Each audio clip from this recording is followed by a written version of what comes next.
What's up, Duval? It's your favorite Jaguar, Bucky Brooks. We are going to have a great conversation on Believe in Jaguars, a podcast dedicated to the Jacksonville Jaguars and all of the things going on around the team. And this is a big week for the team because there is 1 week left in the offseason program before the Jaguars have like mandatory mini camp. It appears that Doug Peterson is going to let the veterans go home. This is going to be a mini camp that might feature just the rookies and some tryouts, some newbies, kind of figuring out before they go away for 6 weeks and come back for training camp. If you know anything about Doug Peterson and his history since he's been with the Jaguars, he has traditionally given these guys a lot of time off and kind of just taking the offseason program for what it is, a developmental program, one to just kind of build the chemistry and continuity while they're teaching and developing concepts and schemes and really working with the young players to get them up to speed, because when they get to training camp, the tolerance goes away. They don't have a lot of tolerance for the mistakes and the miscues. They need to be able to play fast and be on time and be kind of like the veterans are, on page, on point, ready to go. So this made me think about the 2023 draft class and how critical it is for the 2023 draft class to emerge as key contributors this season. When we look at the draft, a lot of scouts and personnel people will tell you the draft is about making sure that you land your marquee players, your foundational pieces in the first 3 rounds. When you select someone in rounds 1, 2, and 3, those guys are expected to be your nucleus of the team as you go forward over the next 4 to 5 years. As you're drafting, when you start issuing grades and putting grades on people, and when you select them off the board, the grades equal like what the short-term expectations are for a player. For instance, when you take someone in the first round or you give someone a first-round grade, that means you expect them to come in and be an immediate starter, or they should be a spot starter by the middle of that first season. Going into their second year, they should be a full-time starter and really making plays that are expected of someone who's drafted to be an impact player. If someone is drafted in the second round, the immediate expectations are that this person is going to come in. He might be a borderline starter, part-time starter, but by year 2, he should be fully entrenched in the starting lineup, or he has a critical role on offense or defense, one that gives him maximum snaps and gives him an opportunity to make a big impact on the team. The third round is a bit of a look. It's a developmental prospect, but you think by year 2 he's going to make an immediate contribution. And you're in rounds 4 or later, these are developmental players. Like you're hoping that look, you can hit a flyer on somebody and someone emerges from day 3 to become a starter and a big time player. But the expectations are it may take a little time for them to pop. If we think about it like popcorn kernels, look, everybody in the little pan has the same opportunity to pop, but some pop earlier, sooner than others. It just kind of depends on the coaching, the scheme, the opportunity, and those things. So in taking that into consideration, let's talk about the 2023 class. Going from rookies to second-year players, we'll call them sophomores, man, they should make a major jump. Part of the reason why this should be a major developmental jump for them is after 1 season of playing NFL football, they understand the speed, the rhythm, the cadence of the game. Secondly, they have been in a off-season program that has allowed them to kind of close the gap when it comes to their strength gains, their speed, physically, how they're built in terms of being able to be NFL players. And then the third reason why they really should develop and become, I would say, probably the best versions of themselves in year 2, they know what they're doing. They should be acclimated to the scheme, acclimated to the culture in the locker room. They should be able to begin to play freely without a lot of thought bogging them down. That's why we see so many guys really break out their sophomore years. Let's talk about the class. So the first pick in that class was Anton Harrison. Anton Harrison, coming out of Oklahoma, immediately jumps into the starting lineup at right tackle and held his own out there. I mean, he might have played even more than many anticipated because Cam Robinson was dealing with a suspension, then he was dealing with injuries, and so the Jaguars were forced to reshuffle the line. Harrison held it down, did a really good job playing his part. You can see the athleticism and the things that really got the team excited about what he could be as a starting lineman for a long time. And he was so athletic and so impressive that there was some conversation before the salary cap made a major jump that maybe Anton Harrison would move to left tackle and Walter Little would move to right tackle, and that would be the starting lineup. It didn't come to fruition because there was more money available. It allowed the team to keep Cam Robinson at left tackle and to put and continue to move along with Anton Harrison at right tackle. But let's just say the kid from Oklahoma has an opportunity to be one of the better players and a franchise tackle that you're really excited about. Whether he remains at right or eventually moves to left, we'll see how that plays out. But I think if you're the Jaguars, you feel good about what he was able to do his first season. The jump for him will be all about the familiarity and the continuity as he's building the chemistry with a new offensive line, meaning they have all the pieces of the puzzle together. Cam Robinson, Ezra Cleveland, Mitch Morse, Brandon Sheriff, and Harrison. If this group stays together, the offense should fare much better than it fared in 2023. And part of the reason is the first round pick is legit. Second rounder, Brenton Strange, which is really interesting. Brenton Strange, coming out of Penn State, was expected to be someone that really added a different dimension to the passing game. He was someone who not only had the athleticism, where he was kind of a workout warrior. You could see all the skills, the height, weight, speed, the athleticism, the burst, all of that when he worked out. But he was unique in terms of potentially being a mismatch option in the passing game while also being a rock-solid contributor as a blocker. If you have him on the field, you would think that he would form a terrific tandem with Evan Ingram as the Jaguars move in and out various personnel groupings to dictate the terms to the defense. Didn't really materialize for Strange. You can't really understand why it didn't. Athletically, he has all the things that you look for, size-wise, speed, athleticism, catching the ball. He has all of that stuff. But for whatever reason, he just didn't necessarily earn the trust of the coaching staff or just couldn't kind of carve out a role that allowed him to be nothing more than a bit player. Some of that might have been the coach's reluctance to put a young guy on the field. Some of it might have been on Strange to, hey, I need to show them that I'm ready to take advantage of my opportunities. And even though he got like little small bits, if he had performed maybe better in the limited action, perhaps that would encourage Doug Peterson and the coaching staff to keep him on the field, put him in the mix, and try and find a way to get him on the game plan as someone that you want to create opportunities for.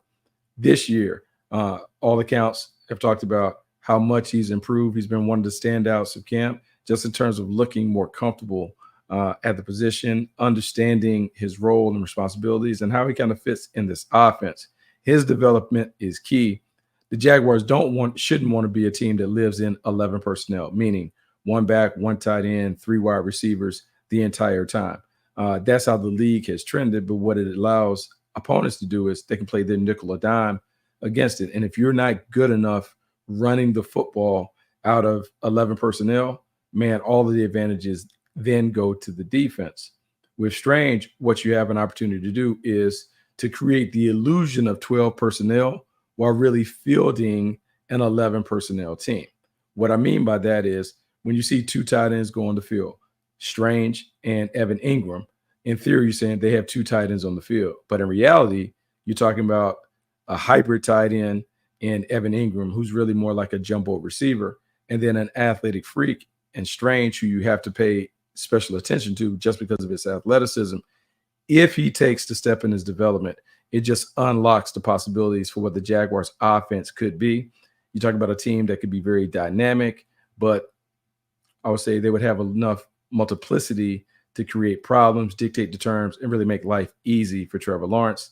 Training camp storyline to watch is the development of Brenton Strange. Can he become a guy that gets regular playing time and carves out a role on the game plan to be kind of featured, not prominently, but featured occasionally in the passing game to really supplement some of the other things that they have when it comes to rounding out their wide receiver core.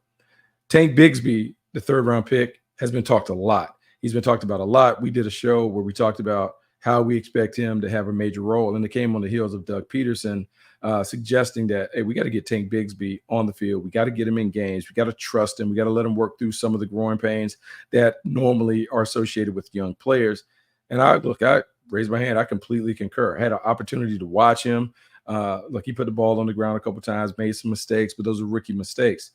But when you watch him physically and you watched him in the preseason, and preseason is definitely not the regular season, but you could see the potential that got coaches excited about what he could do and what he could add to this offense. He's a downhill runner. He has the physicality and toughness to pick up the dirty yards between the tackles, but also has enough explosiveness and burst to potentially take it the distance. Catches the ball well out the backfield. He is someone, when you think about the way the Jaguars could split up the responsibilities in the backfield, perhaps Bigsby doesn't necessarily become 1B to Travis Etienne being 1A, but he could become a rock solid number 2 that allows the Jaguars to maybe give him 15 or so snaps a game and maybe 5 to 8 touches, depending on the game plan, to allow him to have an impact on the game while keeping Travis Etienne fresh for the stretch run. So those are the first 3 picks. And I set the stage by saying your top picks, your picks drafted in the 3rd round or higher, they have to be core players. They have to be the players that you can envision being reds or blues. When we talk about blues, we're talking about blue chip players, guys that can be eventually top 10 at their respective position. Those are normally the guys that we're talking about in the 1st round. But those red chips, those guys that are key members, guys that are starters, guys that really kind of provide the glue to the rest of the team, meaning the connection between the stars and the lower level players. You need these guys, the 2nd and 3rd rounders, to kind of take that step in the development so you feel better about the depth and the talent on your roster. And it's really critical when you talk about Trevor Lawrence eventually clocking a payday. It's going to be maybe 50 to 55 million. You're going to need some of your draft and develop guys to exceed expectations. We're hoping that Strange and Bigsby can certainly do that in their sophomore seasons. Now let's talk about the 4th round, the guys that were taken on day 3. The 4th round is really a developmental, well, I would say all of the rounds after the 4th round are about identifying guys who have 1 or 2 redeeming traits that could potentially give them an opportunity to carve out a nice career in the league.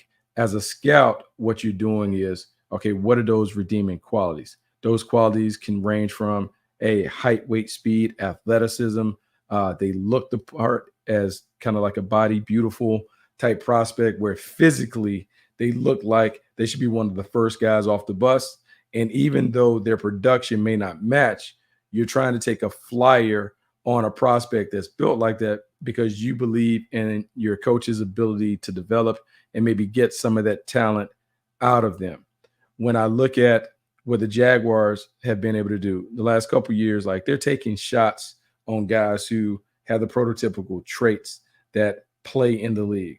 Length, height, size, speed, all of those things are really, really big factors. Trent Baalke comes from a program where they really emphasize traits. His mentors and guys that he's been around, it's always been about the traits and the tools. The Jaguars try to draft to that scale.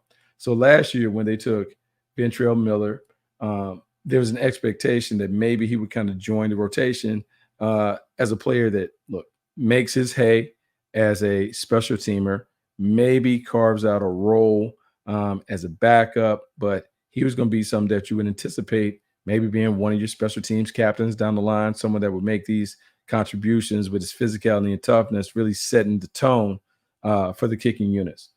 Missed most of last season, had that Achilles injury that put him on the sideline. So now he's a little bit behind the 8 ball when we talk about the linebacker position. Yes, he would get every opportunity to get on the field and do it, but when you have a scheme change that kind of limits and leads to a reorganization at the position, he is going to have to really have a strong training camp to be able to kind of find his way in this lineup. That's it. I love the physicality. I love the toughness. People have talked about how he's been bouncing around since he's been back. Let's see if he can continue to take that and build some momentum as he heads into training camp. The other guy that you want to think about being a guy that can kind of pop up, and I'll say this, I really liked Yasir Abdullah. When Yasir Abdullah was coming out, there was something about him that kind of stood out to me. And I'll say this because I think I need to categorize both of these guys when we talk about defense. Let's talk about Tyler Lacey and Yasir Abdullah. And the reason why I want to talk about them together is because look, this is where the Jaguars really need to get that development. They need to get the production from people up front. Tyler Lacey has been cited as a standout. Doug Peterson talked about comfortability, how OTAs have really been solid for him. For Abdullah, though, I think the thing that came out throughout the offseason program, they talked about Abdullah being a potential Sam linebacker in this scheme. Same projection that I would say Devin Lloyd would have as a Sam. The reason why Abdullah is critical because Abdullah gives them a legitimate pass rusher. 23 and a half sacks during his time at Louisville. Active player, high motor player, relentless energy. If he can play Sam linebacker, then what it does is it gives you another guy that you can throw into the rotation to potentially alleviate some of the pressure on Josh Allen, Trayvon Walker, and even Eric Armstead to knock quarterbacks down. I've talked previously about Devin Lloyd's ability to do that and how he did it at Utah, how he was a dominant player that put up sacks, but all kinds of other splash play production. Well, if you can get another player that can fill another role, it allows you to kind of reshape your defense and do some creative things. So keeping an eye on Yasir Abdullah and Lacey during training camp is really big because these guys should contribute in the rotation as the Jaguars are looking for more guys that can take some of the responsibilities off of Josh Allen being the primary, and I can't even say the sole pass rusher because Trayvon Walker had 10 sacks, but some of the pressure off Josh Allen having to go against double teams and those things. If other guys emerge, it makes it a lot easier for big money Josh Allen to be able to take advantage of the opportunities that may come his way. Now let's talk about the guy that everyone was really, really excited about last year, not only when they drafted him, but when he had an opportunity to play and he made some plays, and that would be Antonio Johnson. Antonio Johnson, 5th-round pick from Texas A&M. I'll be honest with you. When I graded him ahead of the draft, I thought he was one of the top 3 or 4 safeties in the class. I thought he was a guy that was unique because he could play the star position at the collegiate level, meaning he was a slot defender, a nickel, while also flashing safety skills. As we think about the game and how everyone is kind of morphing these defenses where they feature 5 defensive backs, but they may have different guys up front, to be able to have a nickel player that can come downhill and do all the physicality and tough guy stuff that you need to against the run, while also being athletic enough to handle the responsibilities and pass. It's a must. Look, it was a top priority. So Antonio Johnson, who really did a good job last year, had a couple interceptions, had a forced fumble, made some tackles, didn't look like the game was too big for him when he had his opportunity to play. A lot of conversation about, does he stay at nickel? Does he go to safety? Can he and Andre Cisco maybe form a tandem that, the rest of the league is envious of? Or how does that work when you have Antonio Johnson and you bring in a Darnell Savage who plays the safety, who's the high guy, who's the low guy? Those things will continue to be hashed out as they go through minicamps, and training camp. But what you do like initially is Johnson has picked up exactly where he left off. He's someone that's vying for playing time in the rotation, in the defensive backfield. He has an opportunity where, look, they want to be creative. They may blitz off the edge. He could be that nickel blitzer that makes a ton of plays. The fact that he has already displayed the physicality and toughness and the ball instincts and awareness leads me to believe that he's going to be in the mix when they run out the starting lineup. We talk about the first 12. I think his name is going to be called as one of the top 12 defenders that takes the field for the Jaguars. After Antonio Johnson, the next guy who has maybe the most intrigue about his development, I say it's going to be Parker Washington. And one of the reasons why Parker Washington is really intriguing and why it's kind of been the focal point of a lot of observers is because you see the flashes. You saw the flashes last preseason where he made a handful of plays. You saw it when he got his hands on the football as a punt returner last year as a rookie, averaged over 10 yards a punt return. Now, that's not ridiculous numbers, but it's nothing to slouch at. You saw him have, 2 touchdown receptions, even though he didn't have many opportunities. He had 16 catches for 132 yards, and that 8-point whatever average isn't going to scare anybody. What I like about it is he found the paint twice. And this is a league that values playmakers and point scorers. Parker Washington's ability to put the ball in the paint could lead Doug Peterson to try and figure out a way to get him on the field where he can impact the game as a runner, receiver, or something on the perimeter. Look, it's going to be hard for him. It's an uphill road to climb when it comes to thinking about what he could be as a returner, because look, Devin Duvernay is special. He's outstanding. His speed, his ability to get from 0 to 60 is breathtaking. And he is going to have an opportunity to do all those things. That said, we didn't start the season last year with Parker Washington returning kicks. Injuries and other things open up opportunities for him to get in the mix, and he took advantage of it. I wouldn't discount him from being in there as people are trying to figure out the wonky kickoff rules. But I would say in a perfect world, maybe he can handle some of that, but eventually he carves out a role as a number 4 receiver, maybe a number 5 receiver. I would think number 4 is where everyone would initially be comfortable. But if he can get on the field in their spread sets, and if he is consistent and reliable, he has another big play element to this offense. When we think about the Jaguars and we contemplate how this team can get from 9-8 to being one of the teams that we talk about being amongst the greats, it's going to take the development of the second-year players. Their 2023 class has to give them major bang for their buck, because there were guys that expended top picks on some of these players. These guys have to play up to the level of expectation, even exceed the level of expectation for the Jaguars to find their way into the 10-win or more category. When you hear the initial comments and conversation, and even though the comments are made without the team being in pads, you're hopeful, you're optimistic that some of these guys will figure it out. We'll see. It's a storyline to watch heading into training camp, but I'm really excited to kind of see how many of these guys make that huge jump as a sophomore player. So there you have it. Believe in Jaguars. Make sure you rate, review, subscribe to the podcast.